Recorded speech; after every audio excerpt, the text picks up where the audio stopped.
So Meg, welcome Hello. to the podcast. Thank you so much. It's great to have you here. Yeah. So I'm really excited to have you here. I think one of the reasons that I wanted to have you on the podcast was because I've been following your journey the last few years, and I feel that you bring like an authenticity to a lot of your work and your posts in a world where, you know, I think Instagram and social media is a facade for a lot of people. So, you know, what really drew me towards you was just how you talk about yourself in such a real, authentic, relatable way. And yeah, I really admire your work. And Thank you so much. Looking forward to diving deep into, all about you and your journey. So yeah, maybe to start, what was really the catalyst for your journey into meditation and yoga and mindfulness? My answer to this changes all the time. I was just sick of how I was living. I was actually just sick of my own shit, to be honest. How I was living just wasn't serving my life, going out drinking, surrounding myself with people that didn't really bring me a lot of love and hindered my growth. Now, that's not on them. It's completely on me. And I just wanted to start slowing down. I've always been very intuitive from a young age. And I think it just took me time to come home to myself. I had to live that life to realize what I didn't want. And meditation for someone that's so high energy and overthinks a lot definitely brings me a lot of peace and joy. And I think it's important that I share that with the world as well to remind them that they're never stuck. No, so beautiful.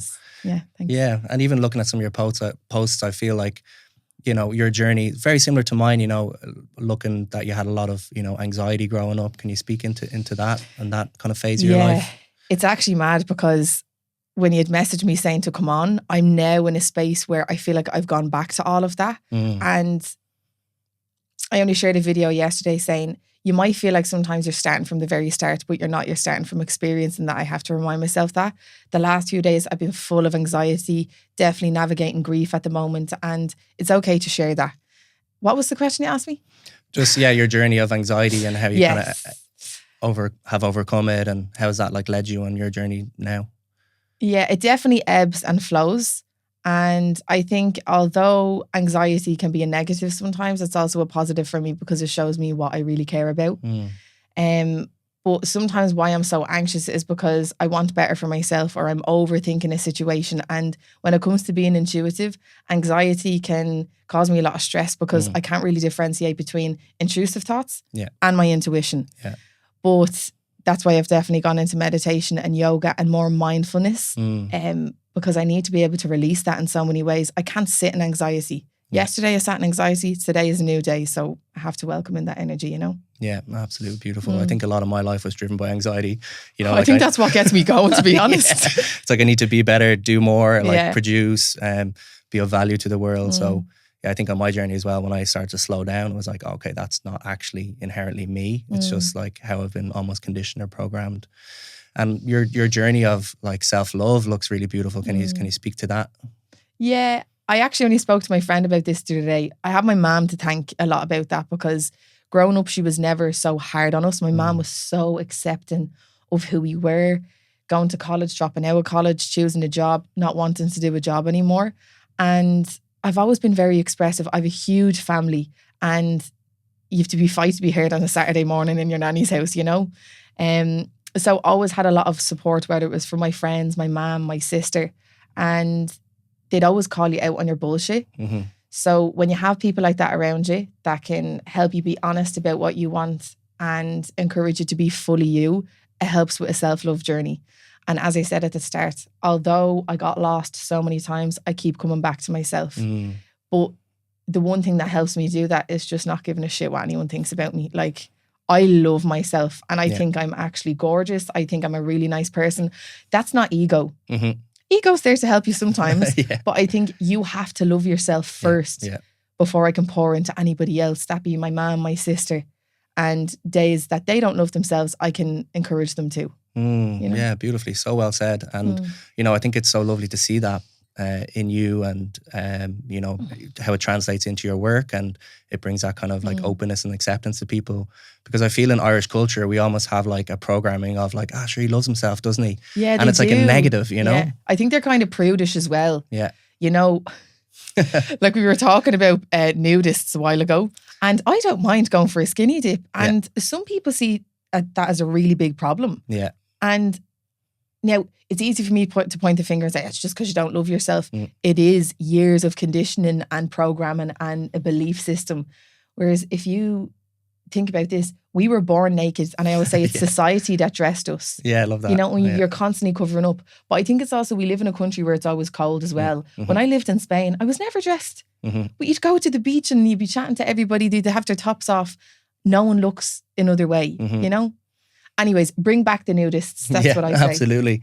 I think it's such a journey, I think, for people to reclaim their body and body ownership and feel comfortable and accepting and happy in their body. And I think that's a big part of your work as well on social media, body positivity. Yes. I think it's really, really, really hard out there for a lot of young people these days. It is. And one thing I always say is feel the fear and do it anyways.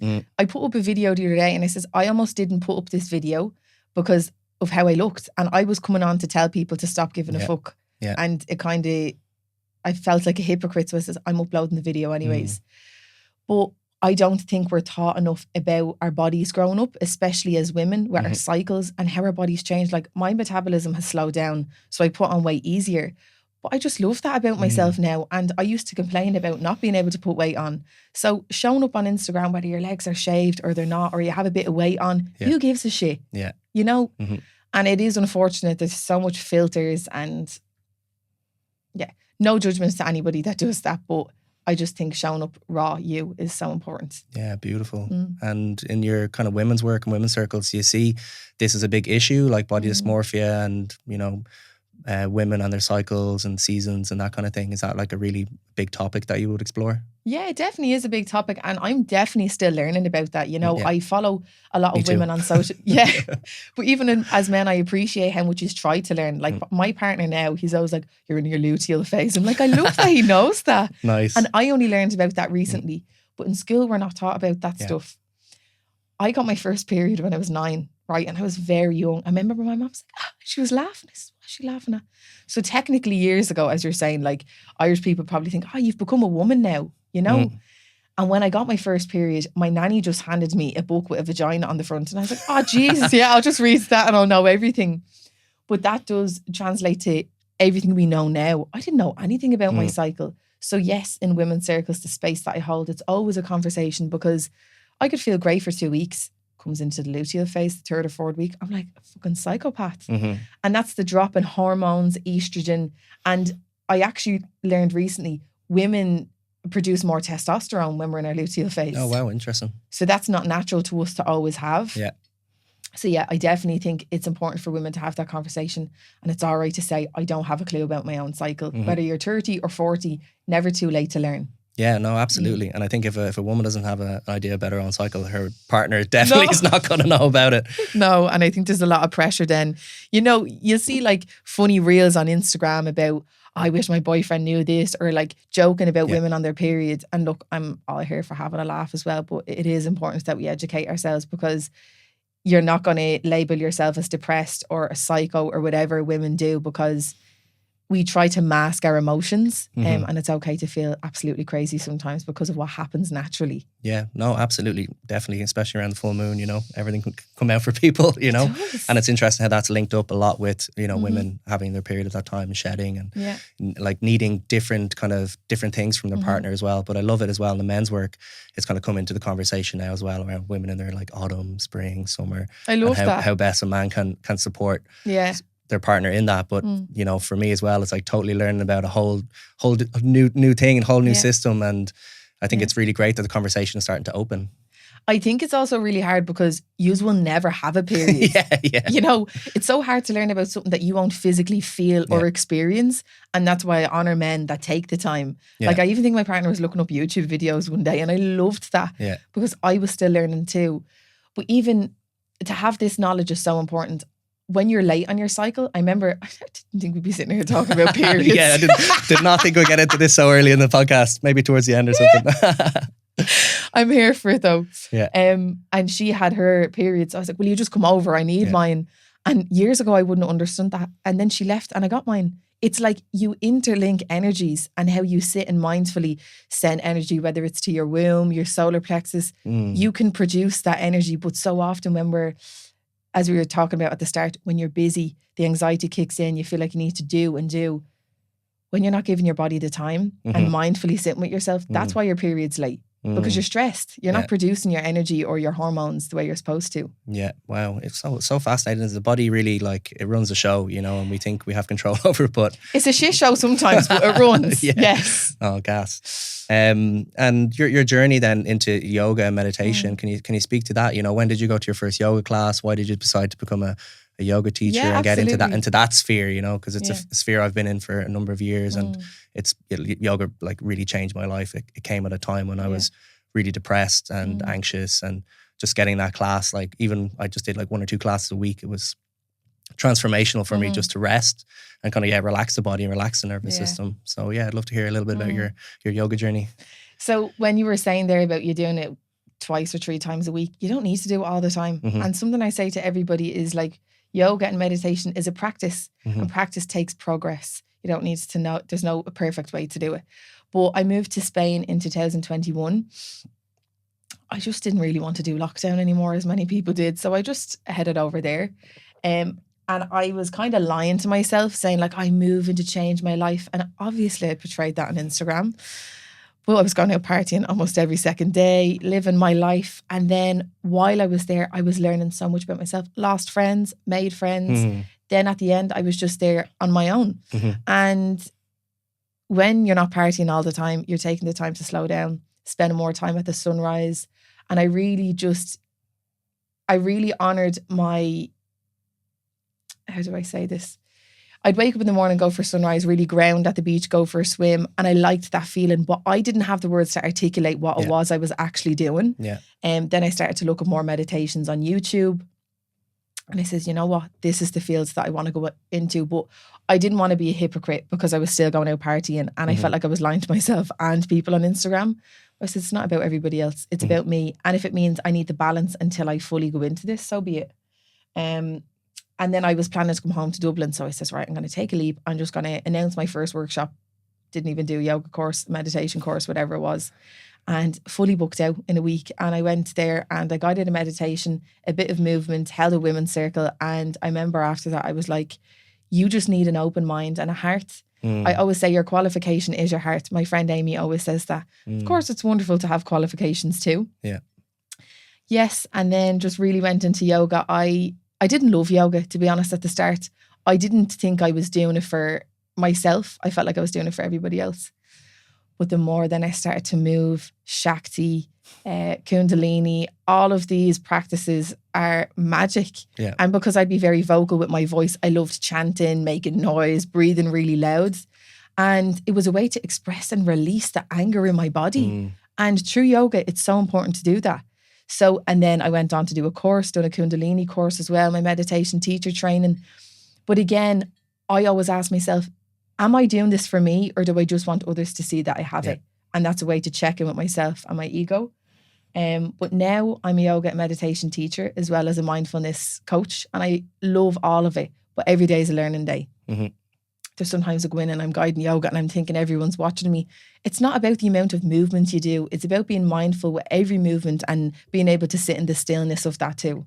Yeah, no, that's beautiful to hear. It absolutely is, you know, having that kind of presence and just being there. And I think as well on my journey was like moving from a place of constantly doing into a place of just being, you know, and I lived for the Shavasana at the end of yoga class half the time. Yeah, I loved that.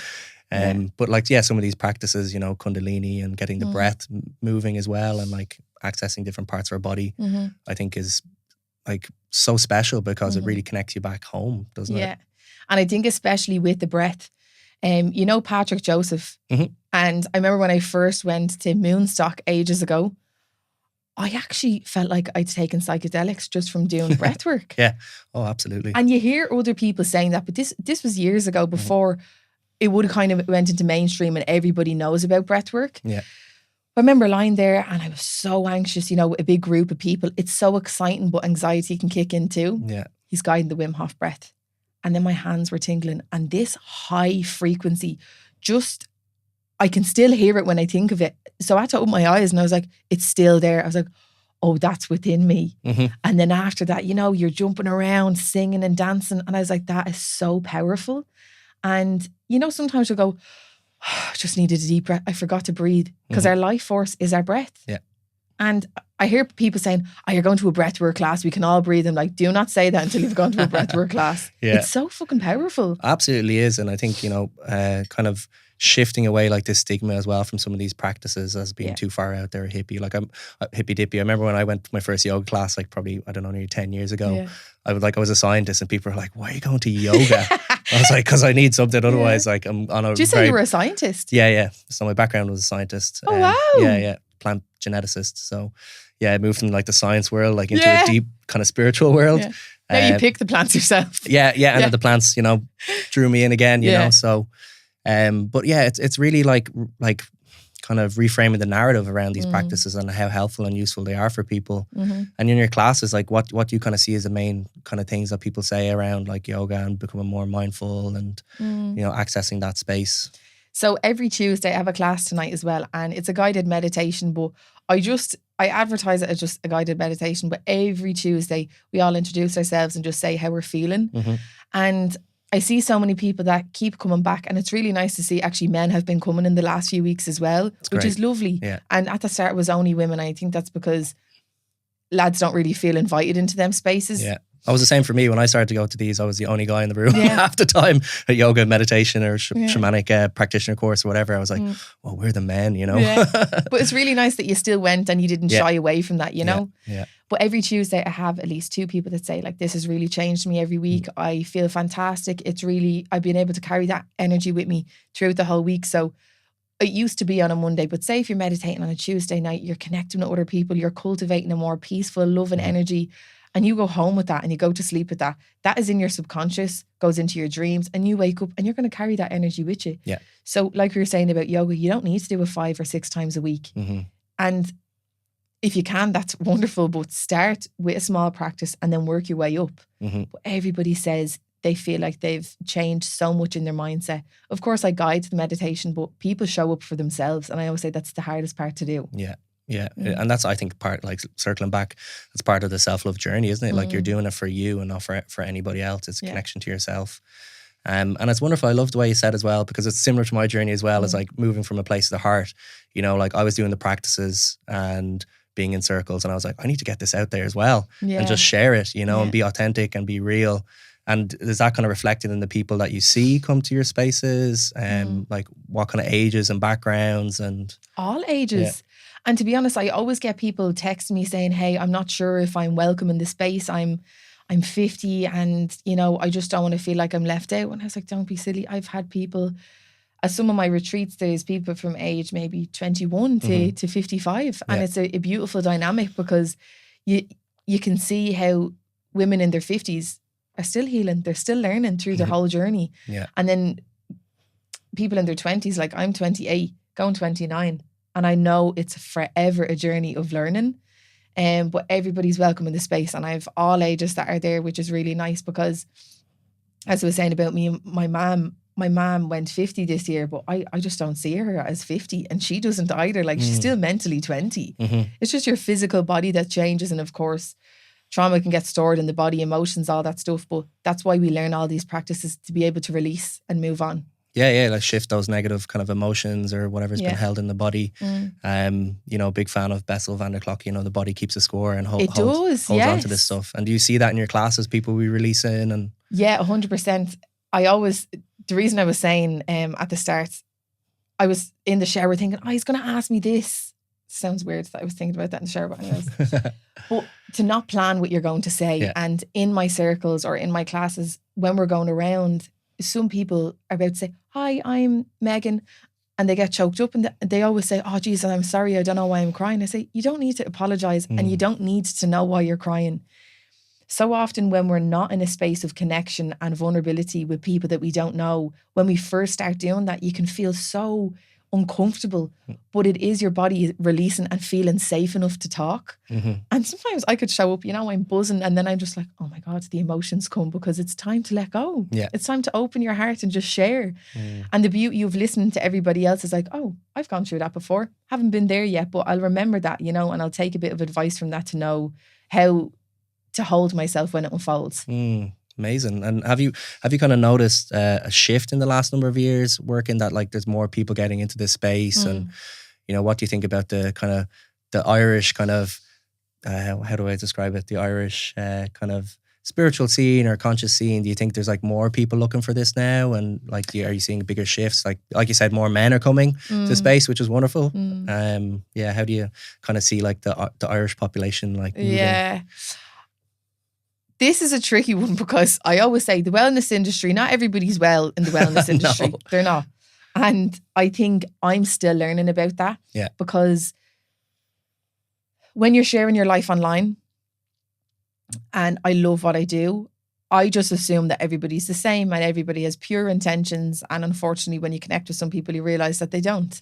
And to go back to what you actually originally asked, yes, I see so many people wanting to come into this meditation because when you're seeing it online, workshops, classes, you're like, oh, wow, it's so accessible and everybody wants to go. But one thing that I say to people is you can't close that door once it opens to the healing world. And yeah, tell me about it. I've been trying to shove it closed this week. I'm like, I just don't want to fucking learn anymore. Yeah. And then what I said there about not everybody being well is like, just be mindful of who you go to and make sure the people holding the space can actually hold you. And some people always ask me, how do you protect your energy, Megan, when you're holding space or doing the classes every week or workshops? I literally call in my archangels, Archangel Michael, Raphael, sit in the space of energy healing and genuinely sit with my heart. Yeah. Because if I'm going in and telling, not that I tell people how to live their life, but guiding them on their journey, I have to be grounded myself. Yeah. If I'm bringing in this chaotic energy of not being pure and not wanting the best for people, they will feel that, you know? And yeah, it's important for me to be in my heart space to be able to give to others. Yeah, no, most definitely. I think it's like, it speaks to your strong integrity, you know, like showing up in the space, having filled your cup and not coming from a place of emptiness, you know. And there's definitely been times and spaces where, you know, there's been so much going on in my life in the background. I'm like, wow, how am I going to ground myself and come into some sort of presence before I, you know, step into this space? And yeah, I'm the same. I call in my spirit animals, my spirit guides, my ancestors, my you know, my angels as well, you know. And you know, I think these practices for facilitators that give so much are so important, and I think a lot of people don't realize how much energy can be like thrown at you as a facilitator. Yeah. And you know, I think a lot of people are training as facilitators now for like everything, like cacao and meditation. But yeah, like you said, it's really important that people have, you know, a strong structure and framework before they kind of go in and start like facilitating. Make sure they've done their own work a little bit, or have been on their own journey, you know? Yeah. To know how to respond to people as well, because I've definitely changed. I've been doing this almost 3 years and I've definitely changed from the start. Even so many different things. You know, if someone was crying, I'd always want to get up and give them a hug, or I'd want to just get into their space. Yeah.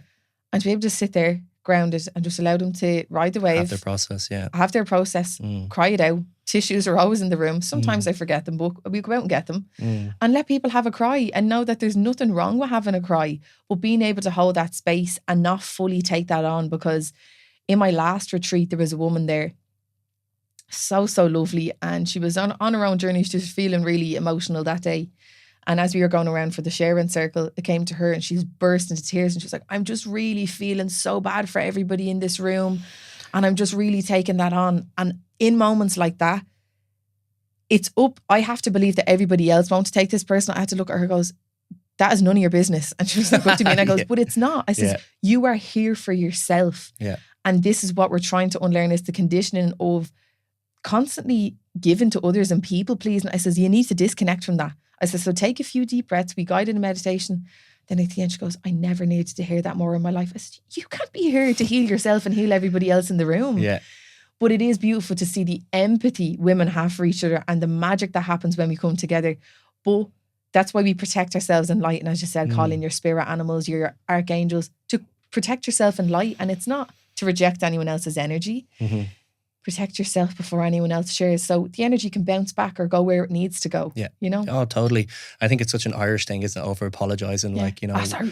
Yeah, sorry, I'm crying here. It's like, man, like if you need to cry, let it out. Like we're all here to support you, and you know, same in the spaces I have. We try and make it as real as possible. You know, all parts are welcome, and you know, whatever needs to come can be released and can be held by the group. And I think there's something so special in that for people who have never experienced that, you know, and through their upbringing or in their friend circle even, you know. One point I wanted to kind of touch on was, this kind of, space, you know, space that is being held now in Ireland that, you know, so many people are like stepping up. And I think it's wonderful. What would you kind of say to people who are interested in like becoming a facilitator or kind of starting on like a more of a kind of spiritual path, so to speak? Find your why. Yeah. Actually ask yourself why you want to do it. Because I know for myself, my own experience, I can definitely call myself out on my shit. And there's been times that I felt called to do something or kind of force myself to believe I wanted to do it because I see so many other people doing it. But in order to have what someone else has, you have to walk in their shoes. Just find your why. Genuinely, as I said, come back to your heart. It will guide you to the places you need to go, and ask yourself why it is you want to do what you do.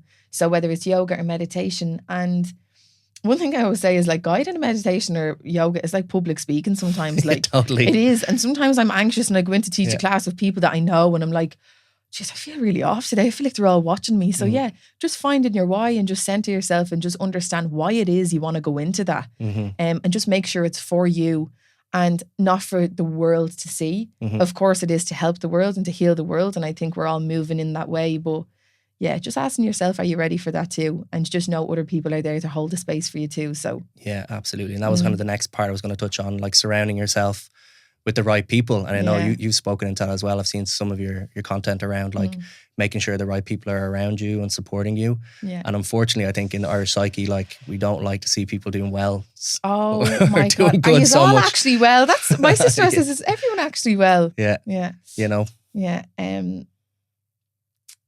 The reason I'm going silent for times is because I'm still processing stuff that I've gone through the last few weeks. Like I've let go of friends in the last 2 years that my mum always says to me, Megan, you've just squeezed the life out of something till you know it's not good for you. I'm like, I know, it's just so I know, you know. But now, since I set boundaries for myself, I know who's for me, I know who's not. Your friends should support you regardless. When you feel jealousy or envy, they're jealous. Don't doubt yourself, don't doubt your intuition. Have people around you to support you for all of you and that don't want to tear you down. And yes, I do speak about this a lot because some people want to see you doing good, but not better than them. Yeah. They want you to make money, but not loads, you know? Just stay in your box there. Yeah. And again, I was coming at this from an anger point of view before, but now I understand. Some people can't support you because it shines a light on what they don't do for themselves. Yeah. And instead of going, they don't know how to do that, just send them the love and the healing that they need. And hopefully they'll come to terms with what they need to uncover in their own journey. But yes, surround yourself with the right people is so important. Like I've had to let go of people even though I didn't want to. And had the crack all the time, you know, but always had that good feeling that maybe they weren't my friend. And the more you sit with your heart and you listen to your intuition, you get all the answers. All the answers are within here. So surround yourself with the right people. And you're still to meet your best friends. You're still to meet the people that are going to support you on your journey. I feel more comfortable with women in their 50s and 60s. Like, I feel like I've been here before because... You're old soul. Yeah. And I still have my nannies here and they always tell me, just stop giving a shit what anyone thinks of you. Because if you look back 40 or 50 years and you cared so much and stopped doing what you wanted to do, you're going to regret that in time to come, you know? Yeah, totally. And I think, you know, for myself as well, it was like when I started to hit my 30s, I kind of like shifted from my science career into something that actually made me happy and healthy and well. And I think it was just a mirror or a trigger to other people, you know, and I lost a lot of friends too, but I think the ones that stick around are the ones that are meant to be there. They're like your cheerleaders and the most, you know, authentic relationships, you know? Absolutely. And in recent times, I've been told by 2 friends, you're so abrupt, you're too honest. And am I honest or does the truth hurt? Hurt, you know? And I'm always there to share the truth with people, but when you start getting honest with yourself, I don't know how to speak a lie. I don't know how to say something that you just need, that you want to hear. So if I see someone being with someone that's not good for them, or, you know, something happens, you know, you could be sitting in a room, people are like, Jesus, poor you. That's a fucking lie. that will just come out of my mouth. And I just mean well for you. I don't want you to turn around a few years' time and go, I should have listened. But at the same time, I'm trying to learn a bit of grace and understanding that not everybody's on the same path. And it doesn't mean that you can welcome judgment in. Yeah. But honesty is my number one value in this world. And I'm able to receive that back. I want to give people honesty, but I had to check myself in recent times. Can I receive that too? Absolutely. Mm-hmm. I need constructive criticism to become a better person and to let go of parts of me that doesn't serve my life or relationships. Yeah. Oh no, yeah, totally. And I think it's like, it's easy to criticize someone who's put themselves out there and doing their thing and trying to like run a business and be self-employed, you know, and, you know, I just don't listen to that anymore. If someone's not doing that, you know, it's like easy to stand on the sideline and go like, sure, he's not doing that, or he didn't speak about that, or why isn't he commenting on this? It's like, yeah, I got like loads of other stuff going on. So, Absolutely. you know, I think it's really, it's really beautiful that you speak into that and kind of share that with the world. Thank you.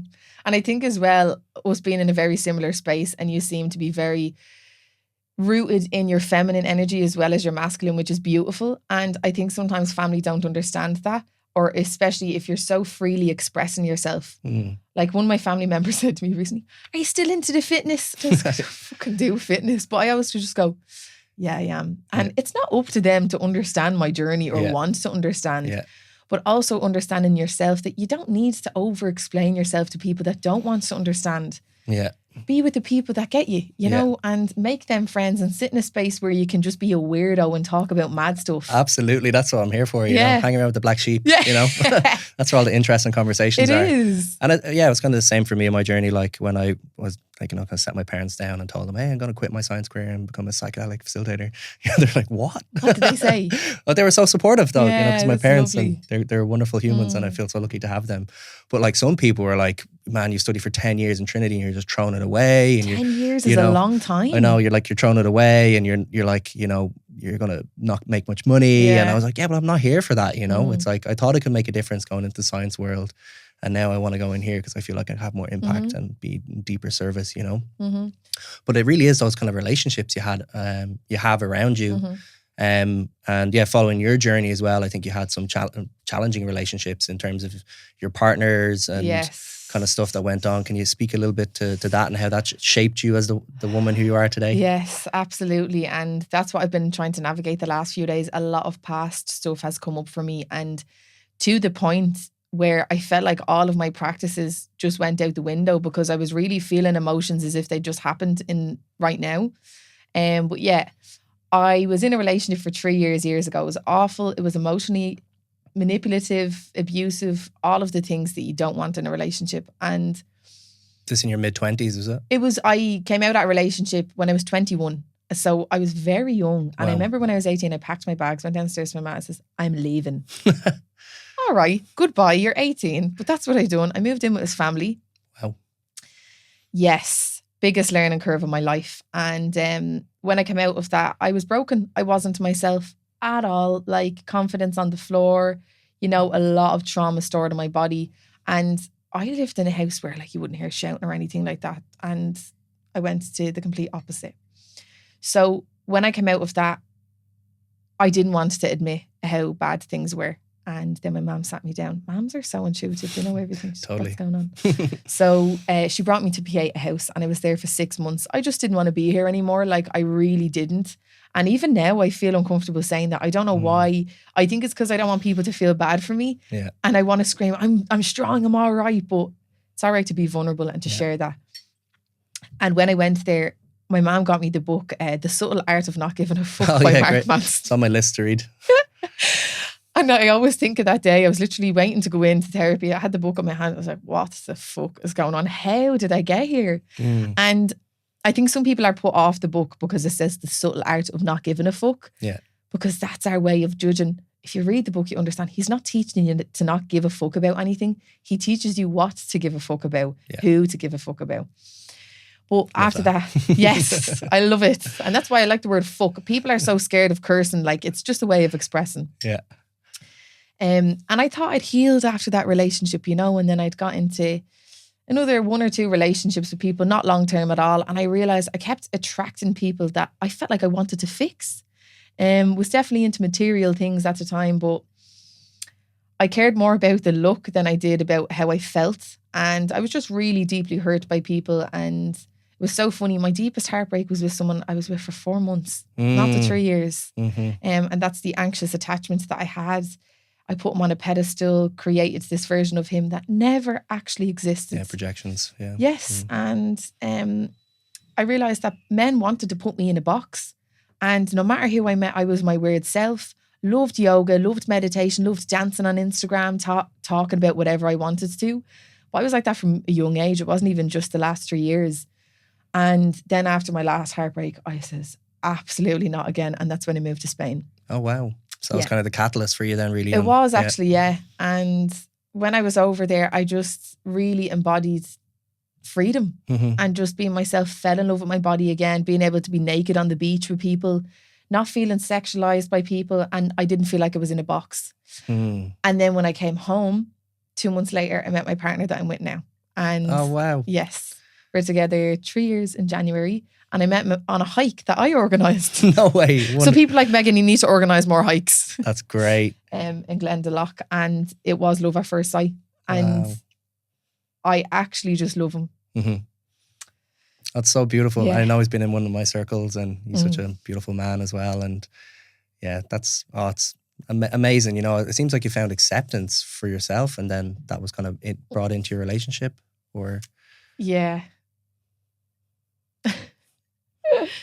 I'm crying because the last few days have just been tough and I relived so much stuff from my past that I tried to blame it on my relationship and the stuff that's going on in my life right now, but he's fucking amazing. Like, I've never been with somebody that answers every call, answers every text, reassures me in moments that I'm feeling insecure and just shows up in all that he is and learns from mistakes, our past, and just sits and holds space for me. I've never had that before. So being able to come back to love every single time is so fucking beautiful. And these are just tears of love and joy. And I've never had that before. Oh. And people always say, tell us the story about you and Mark. All right. So yeah, for anybody that is seeking love or going out of your way, trust. It will come when the time is right and when you're fully yourself. Because I was single for almost 2 years and I'm not joking, it felt like this. Boom. Bumped into him. And I was like, there was things that come into your mind, you doubt it. And I was like, I don't know if it's actually meant to be, because I tried to stop before it could start because I was scared. But no, everything unfolded just the way it was meant to. And don't get me wrong, relationships are tough. It's an everyday commitment. Yeah. But when you're with the right person, you feel it. And yeah, I'm blessed to be able to say that. So. Oh, so beautiful. Love to see you welling up, with love. So cute. It was sadness yesterday, so I'm welcoming in the love today. Amazing. Yeah. And, I think it's, what I'm learning about relationships is, it can be a roller coaster sometimes, but it's how much can you kind of be that kind of container for your partner and be that support and offer that kind of like unconditional compassion and love for whatever they're in, whatever they're navigating. Can you hold that and just be there? And for a man, it's mostly just listen. It is. And I love to hear that. Even my sister said to me the other day, like, she says, sometimes I just think the best thing to do is listen. I says, that's all I ever want someone to do. And even for girls, vice versa, Yeah, no, most definitely. And I think, a lot of guys that I would see through my work are trying to learn to communicate. They're trying to learn to articulate their feelings. They're trying to articulate their needs. They're trying to listen to their partner's needs and understand how they can enact them. Like, what would you kind of say are like the foundations of your relationship around maybe like communication? Yeah. I'm definitely learning so much. Like, I am rewiring my brain and my belief system is being the core of this year, to be honest. And I'm still learning. And your partner's job isn't to fix you, and they shouldn't be your only go-to for anything. Oh yeah, absolutely. I do think though, for over the years, a typical man going out providing for the family, work and coming home from work, getting his dinner handed to him and he's up again the next morning. I don't want that. I want a partner that can hold space for me. I can hold space for him, and him to be vulnerable and cry too. And for communication, it's just to be honest. If you can't be honest with your partner, I'm sorry, you need to work on that, because even if something creeps up about your past and it's on your mind, you should understand your partner's past to know how to love them and not how to judge them.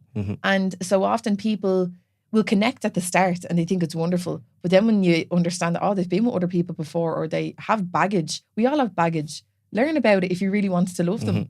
Instead of going, I didn't know you slept with that many people, or I didn't know you were with Mary, or whatever it was. And that's how I would have perceived a relationship before. You have to know everything. And I don't. But communication, even like a weekly check-in on a Sunday, or like having dinner together during the week. I seen a thing the other day and it said that married couples kiss once a week. Oh my God. A peck. Yeah. So then I think it was Jordan Peterson that said this, but he was saying, okay, that's brilliant, but what should they do? And he was like, when you're kissing your partner, kiss for 6 seconds. Now, Mark does all the time messing. He's like this. I say, we don't need to do that, but being mindful of spending the time together and like kissing your partner, hugging them, a bit more affection. Yeah. I think we shy away from that, as like you were saying, Irish people are very prudish. Touch, like I think, you know, out of like a lot of guys that I'd see, and women as well, it's like touch is like way down on the love language spectrum. It is. You know, and it's like, and it's out of fear almost. It's like, can you embrace your partner just for a hug for like 20 seconds? You know, can you kiss them for like 6 seconds? It's so important. Yeah. I don't like pecks. Yeah, or like the pat, you know, when people Yeah. How are you? You're all right.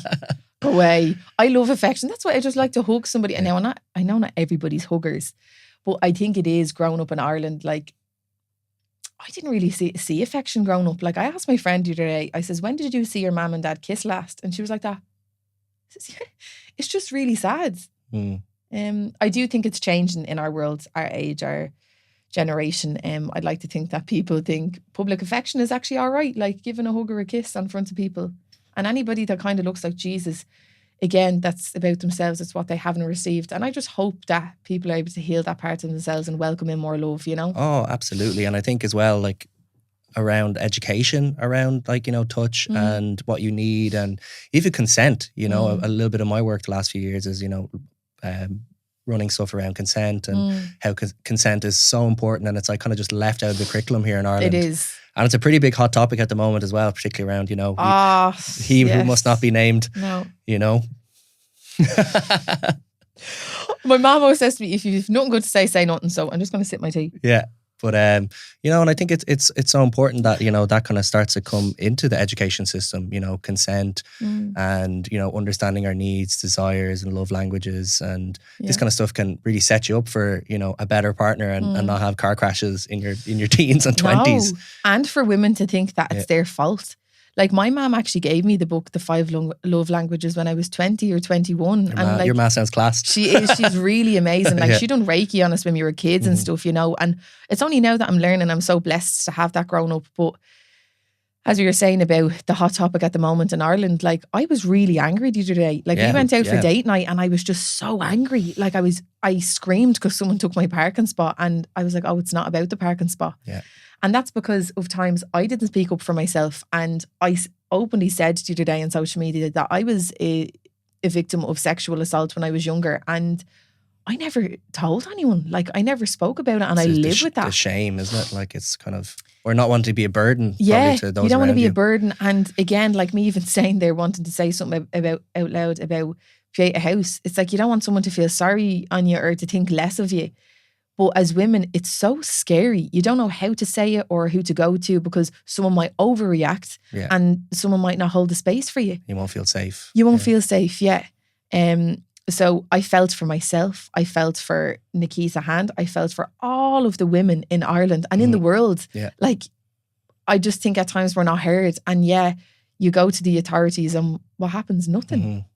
So what? Then you're just known as the person that was sexually assaulted and nothing got done. Yeah. That's why women don't come out and speak. So it's really fucking sad, to be honest. Yeah, well, I think, you know, she's so brave, so courageous. And I think, you know, even with all the crazy intimidation that she really stood her ground, you know, and I think it's so important. And I really hope that the kind of tide turns with all of that, you know. Yeah. And that's why I appreciate us having a conversation, you know, a man and a woman coming to have a conversation. And I love to see more of that. So women know that it's okay to feel safe in a man's presence. Yeah. And one of my friends recently said to me, she went to like a breathwork and meditation class, and she goes, it's the first time I let a man hold space for me in years. And she goes, I just cried. And I was like, that is so beautiful. So intimacy isn't just sexual acts. Intimacy is having a conversation or sitting down and having dinner with somebody or letting someone hold space for you. That be meditation. And again, coming from the lack of education growing up around periods, physical touch, then we think that intimacy is, you're into somebody or you're cheating on somebody. It's all right to have a conversation with somebody about whatever you want to talk about, you know? Yeah, no, absolutely. I remember when I went abroad traveling and I noticed how like, you know, all the non-Irish people were so intimate with each other around in terms of touch.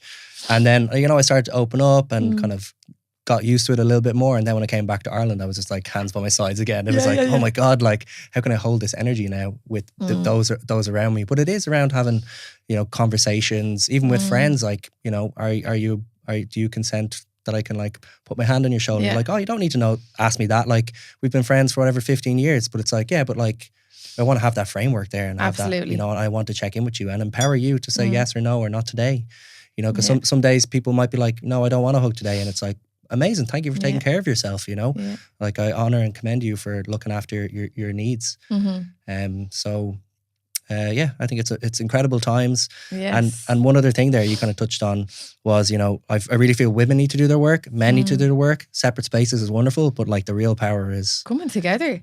Yeah. And that's why, like, with my partner now, we're together 3 years. And growing up, I was always hanging out with the lads in school. Like, oh, yeah, really? I think that's why I can take the piss out of someone, but I can take a slagging as well. And that's also thanks to my big brother Ross. Give as good as you can. Yes. You can take, yeah. And I think that's where my humour comes into play, whether it's about healing or whatever's going on in my life. Look, if you don't laugh, you're going to cry. But I've always had a connection with lads growing up. And, like, being the only girl in PE for, like, 2 years definitely taught me stuff. It's like, lads just want to have the crack as well, you know, and it's okay to be in a space with them, but not be in a relationship with them. And women should feel safe, but it's unfortunate because of all the experiences that we've heard about or whatever on the telly or the news.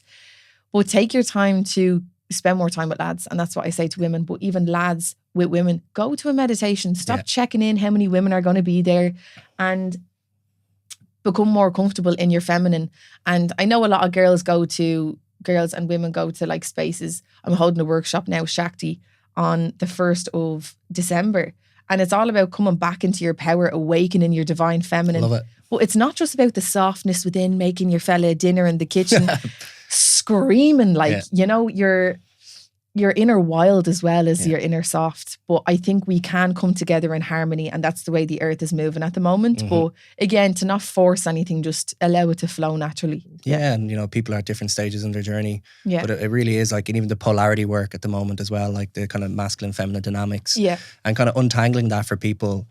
You know, it's not necessarily because you're a man and you only have masculine inside you, you know. This was kind of the stuff that I was learning very early on. It's like, oh, I have both in me. Yeah. And it's okay to access both. And how's my relationship with my inner feminine? And what does she need? And what does she look like? You know, and what does she need today? And it's the same for women. It's like finding where both of those kind of, you know, Jung calls anima and animus, like both of those parts inside you and how you can access them and be more authentic. Yeah.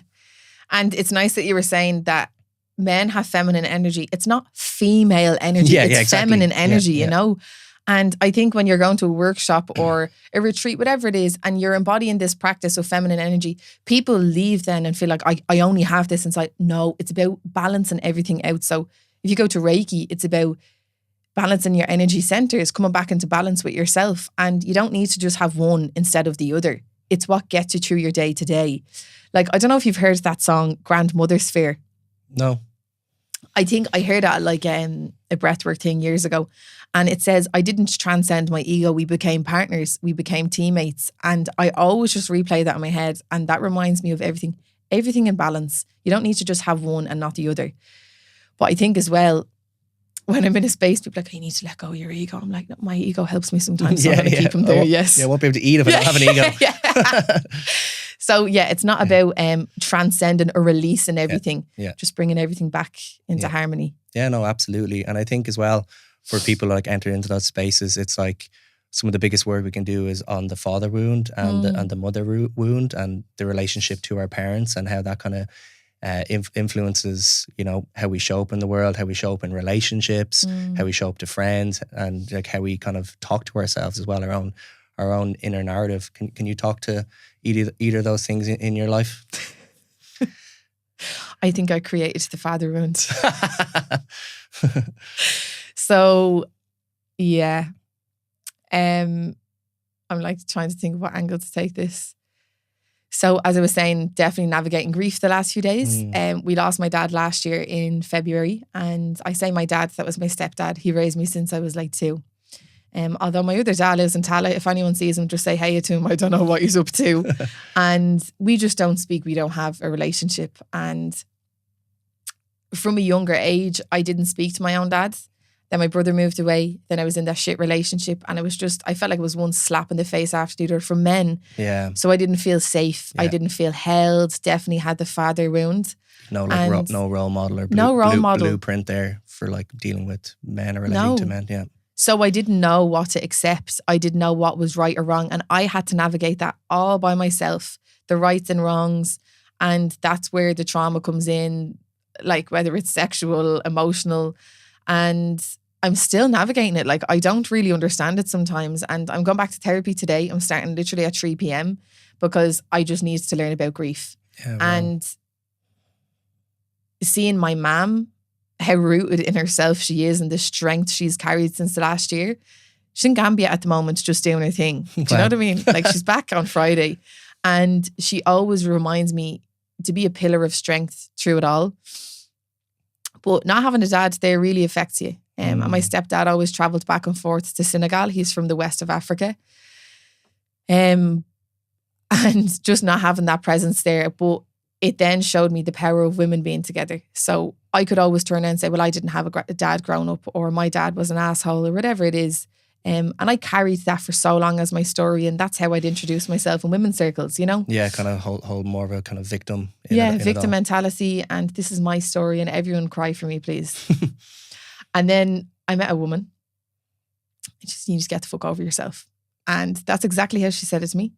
And she says, you've said that at the last 3 women's circles. No, she's a friend as well. And she says, you need to release yourself from your past. She says, that is no longer who you are. It's made you who you are. And it's been part of your journey. But let it go. Yeah. And now I know my dad is still here. And there's days that it's upsetting, but it doesn't represent who I am. And yeah, I don't carry it as a burden anymore. It's his loss, to be honest, because me and my brother are great. And if anybody doesn't have a dad or has lost their dad, just know that everything's going to be all right. And to be very mindful of who you choose to be in your life when it comes to men. Because sometimes I just found this really disturbing to hear, but you do pick people that's like your dad, they say, to feel like you can fix them. Yeah. Or be seen or be heard. Seen or heard. And that's what people say, you've daddy issues. Oh, good Lord, that's crazy. Yeah, it makes sense. I had that realization a number of years ago as well. It's like, wow, it actually makes sense, you know. It does make sense. Yeah. You're trying to play out the dynamic and heal and find probably healing or resolution, but with that person, you'll never find the healing and resolution because you're in a toxic dynamic, you know. And it's like history repeating itself because you won't let go of the narrative of, oh, poor me. You need to get out of the victim mentality. And I learned that. I'd done a course on energy anatomy. And through that, it was like, you need to get out of victim mentality to be able to hold space for others. So going back on that definitely helped. But I'd seen my dad, I think like 8 years ago. I think there was a lot of shame in myself of being able to speak about this out loud because he's still here. God forbid he hears this. Let him hear it. And that's what I say. So if anyone's afraid to speak out loud, this is your story. You know, you don't need to shy away from it. But we met up a few years ago, and I just remember looking at it, I was like, oh my God, we're just worlds apart. I was embarrassed to be in his company, how he spoke to other people, his energy. And like that, I walked away and he says, what was it that I was feeling? It was guilt and shame on his behalf that I was taking on. And he says, I need to release myself from that because it's not mine to take. So I send him love all the time. And, you know, if I ever see him, I'll bump into him and say hello. But that's the journey that brought him to there, is that he couldn't show up as a father for me. Yeah. He has his own kids now. So. Oh, wow. Yeah. But I hope he's well, genuinely. Yeah. And that's beautiful to say. It's like, just send them compassion, you know. It's like a lot of these kind of people that leave our lives, they're like, you know, they're missing out. You know, and he's definitely missing out on you because you're class. So thanks. And I got his good looks as well. So oh yeah, I love that. That's about it, and a sallow skin. So oh wow. But sorry to hear about the passing of your stepfather. Was it? Yes. What's the kind of grief journey been like? Because grief for me is such a tricky one. You know, it's like I'm feeling good today, and then it kind of hits you, you know. And for me, like the biggest grief I have was one, relationship losses, because you know, it's almost like the death of a partner because you don't see them again anymore. It is. And it's like a thing that's not there anymore. And then also my grandmother dying, you know, that's a number of years ago now, but that was a catalyst for me. Yeah. But grief is something that like no one talks about so much. You're not really taught about it. It's like you just get hit with all this stuff, you know. What's your kind of journey with that been? I always just say I wish there was a guidebook written on grief that we could all just learn when we're younger, because you'll never know about it until you experience it. And it's been really, really tough. And the last few days has just hit me. These experiences coming back that I forgot that even happened. And I've lost people in my life, but when you lose a parent, that's completely different. And I'm nervous about going back to therapy because I have to relive it to get through it. But I just know the only way out is through. Yeah. But yeah, he died last February and he died in Senegal. He had a heart attack and we had to fly to Senegal at 9 hours notice. Oh. And we were there for 3 weeks. And so many things unfolded while we were there, you know, and it's been really tough because my mom's on her own journey. She's going back and forth. My sister is traveling back and forth to London and I'm doing my thing. And in the midst of all that, you're kind of not processing stuff, you know? Yeah. But while I'm understanding grief and not understanding it, I always look up stuff. I need to watch stuff on YouTube. I need to get someone else's perspective on it. And I needed to be hit with harsh realities because if I keep shying away from it, I'm just going to crumble if someone else passes. Yeah. And Joe Dispenza says that when you experience grief, when you experience love, you're one day going to experience grief or heartbreak, and they come hand in hand. And I was like, whoa. I wrote that down over and over in my notebook because it's true. Mm-hmm. And it's like you love a friend and maybe, as you were saying, you fall out with them. So you experience heartbreak. And I don't understand it, to be honest. I live with anxiety every day for me. And the last few days, I've just kind of been bedbound. Like I've got up and went to work, but coming home has been very lonely because the heartbreak I'm feeling, I want my partner to fix, I want my sister to fix, but they can't. Like I have to do that.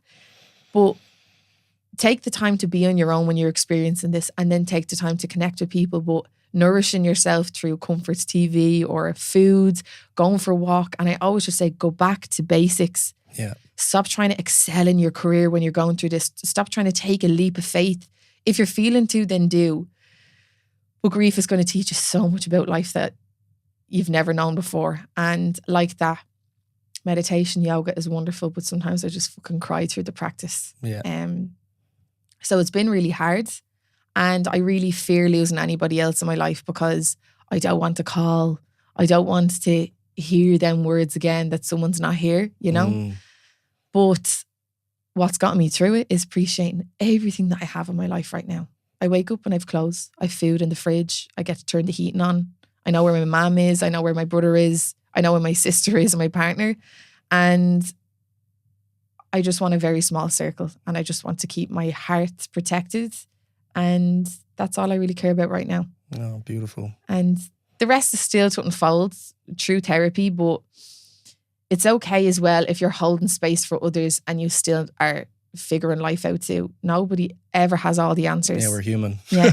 And if we did, life would be very boring, you know? Yeah, totally.